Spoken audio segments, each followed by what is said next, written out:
mendorong juga kemungkinan membuka untuk Sandiaga Uno, Pak, berpeluang dengan Pak Anies mengusulkan. Kalau menurut pendapat Pak Surya sendiri seperti apa? Makanya saya katakan kita lihat apa yang terbaik. Pilihan yang terbaik dari yang baik.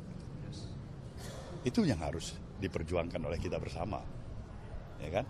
Nasdem salah satu motor penggeraknya kan, ada kawan-kawannya, ada Demokrat, ada PKS.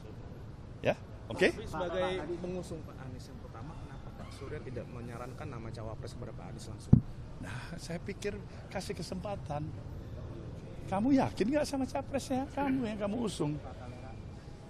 Ya kan? Kamu mau dia harmoni dalam melaksanakan tugasnya kalau terpilih.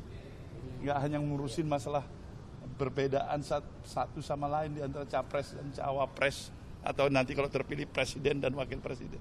Sayang bangsa ini.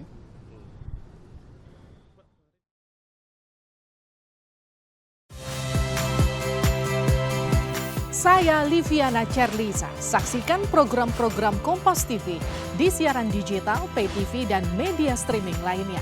Kompas TV, independen, terpercaya.